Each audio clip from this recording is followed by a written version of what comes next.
Voilà, donc monsieur le député, mesdames et messieurs les maires qui sont parmi nous, mesdames et messieurs les élus, messieurs les représentants de la gendarmerie, enfin madame la représentante de la gendarmerie, messieurs les représentants des pompiers, monsieur le curé, parmi nous également, mesdames et messieurs les présidents d'associations, ils sont nombreux parmi nous aujourd'hui, mesdames et messieurs, nous sommes bien sûr très heureux de vous retrouver en ce début d'année pour cette traditionnelle cérémonie de présentation de nos vœux. Cette manifestation est l'occasion de souhaiter la bienvenue aux nouveaux arrivants de la commune. Ils sont nombreux parmi nous aujourd'hui. Nous les remercions d'être venus partager cette soirée. Cette rencontre nous permet d'évoquer, comme à l'accoutumée, les réalisations communales. Tout d'abord, à l'école, la dalle du préau a été refaite pour la sécurité des enfants pour un montant de 3 300 € hors taxe. Les travaux ont été réalisés par l'entreprise 16 Cévennes Acacia. L'action Un orchestre à l'école, débutée il y a déjà 10 ans, se poursuit. Elle permet, vous le savez, d'initier les enfants de CM1 et CM2 à la pratique d'un instrument avant.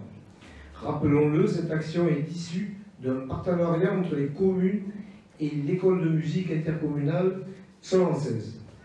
Le fonctionnement d'un montant de 4 250 € par an est pris en charge en totalité par les mairies d'origine des enfants.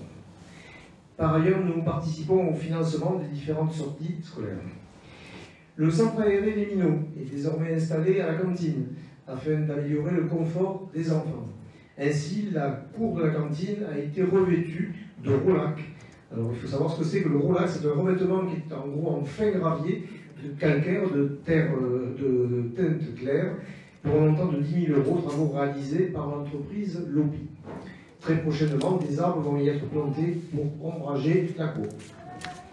À l'église Saint-Jean-Baptiste, une porte vitrée a été installée afin d'améliorer l'accessibilité et l'esthétique. La porte extérieure a été repeinte.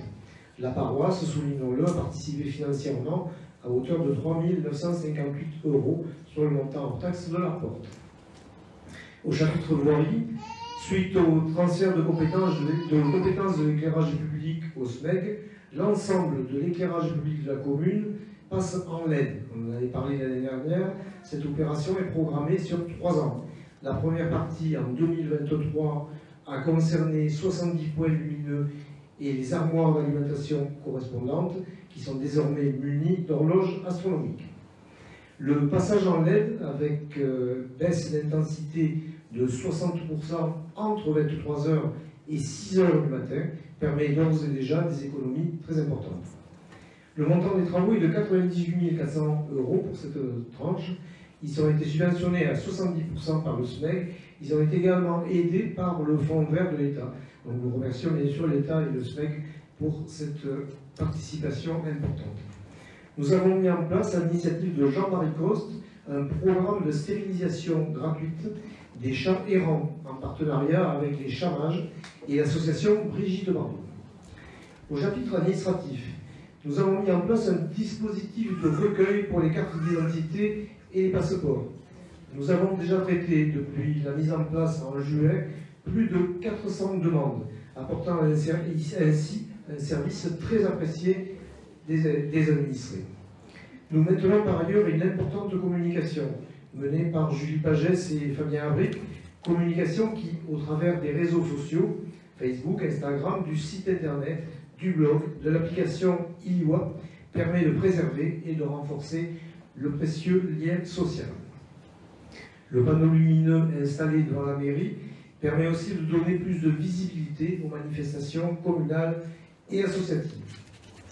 Au chapitre culture et patrimoine, plusieurs manifestations ont été organisées par la commune, notamment 3 visites guidées de Saint-Jean-de-Maréjol et d'Avégent, qui ont été dirigées par Pierre Ochante, que nous remercions. Pierre Ochante est parmi nous.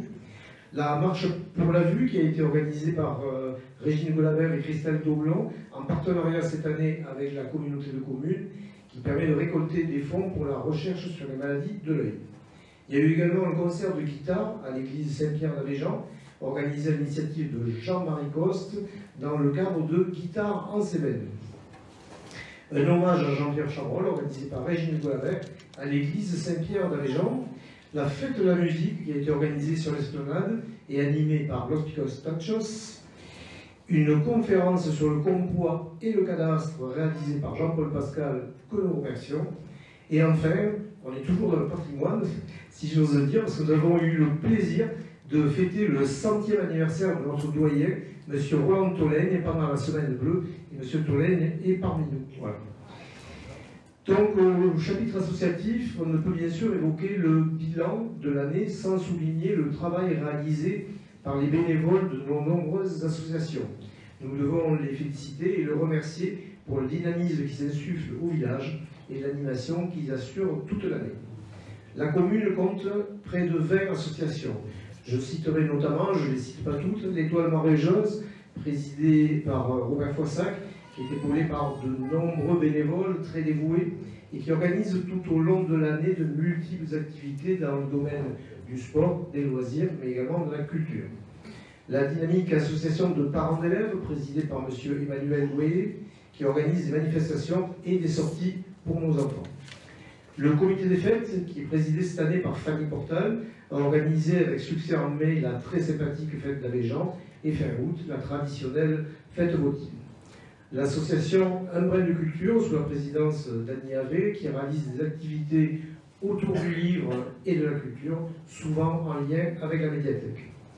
La chorale Mélodie 16, dont la présidente est Jocelyne James, qui regroupe de nombreux choristes tous les lundis à 20h, ici même.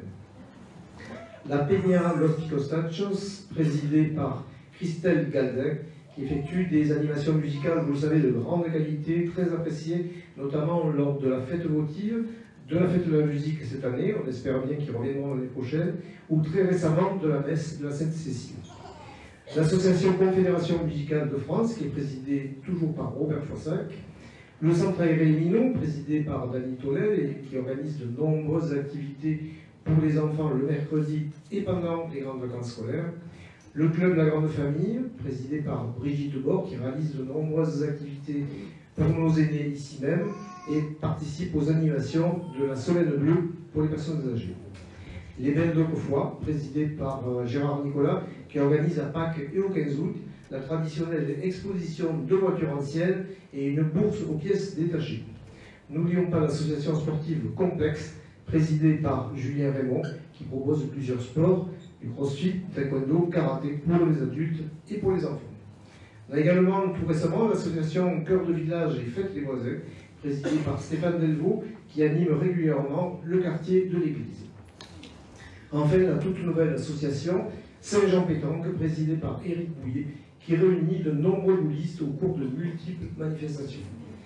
Vous le voyez, le nombre et la diversité de nos associations font la richesse de la vie de notre village et renforcent grandement son attractivité.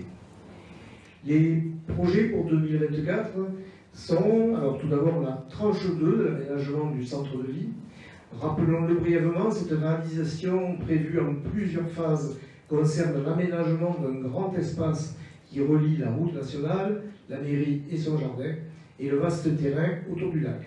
Il s'agit ici de créer un lieu qui puisse recevoir les manifestations communales ou associatives dans des domaines très variés, festifs, culturels ou sportifs, permettant ainsi, là encore, de conforter le dynamisme de notre village et de ses associations. La tranche 2024 comportera la réalisation d'une buvette, donc ce sera un local qui regroupera une buvette, des vestiaires et des sanitaires. Il y aura également une scène et il y aura également un boulodrome. Le montant de cette opération est estimé à 430 000 € et qui sont subventionnés à 70% environ. Nous allons également demander des subventions pour un city-stade qui, si nos demandes aboutissent, sera situé à proximité du court de tennis. Son accès bien sûr sera gratuit. Le city-stade pourra être utilisé aussi par les jeunes qui ont besoin de se retrouver entre eux dans un espace aménagé, mais aussi par les enfants de l'école et les centres de loisirs, également par les associations sportives pour des activités sportives à l'extérieur.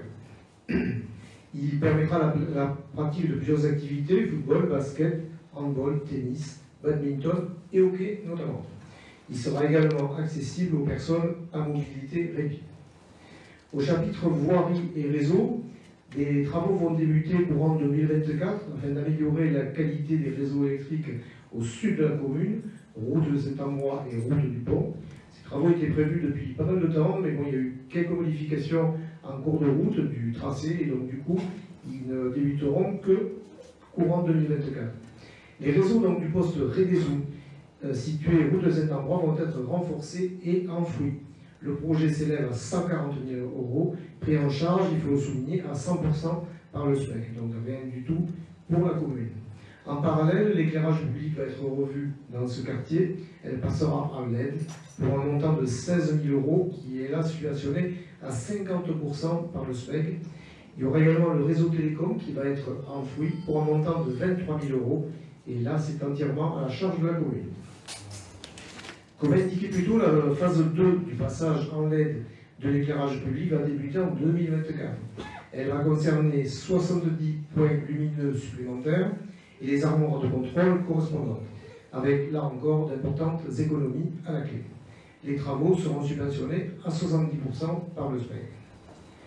Voilà, écoutez, je voudrais terminer en remerciant bien sûr toutes celles et tous ceux qui ont participé à la mise en place de cette manifestation, Dany Tolel, Régine Boulabert, Anne-Marie Pinard et Chantal Bourset, ainsi que l'agent technique Éric Renouillet.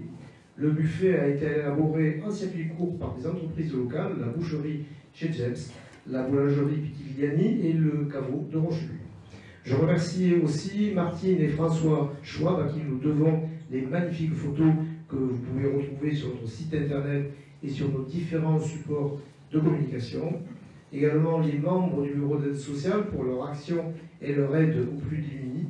L'équipe du personnel communal, aux côtés de laquelle les élus travaillent au quotidien au service des administrés. Enfin, bien sûr, les adjoints, Jean-Marie Coste, Dany Tolel, Gérard Nicolangelo et Fabien Abric, ainsi que l'ensemble des conseillers municipaux pour leur implication dans la gestion de la commune.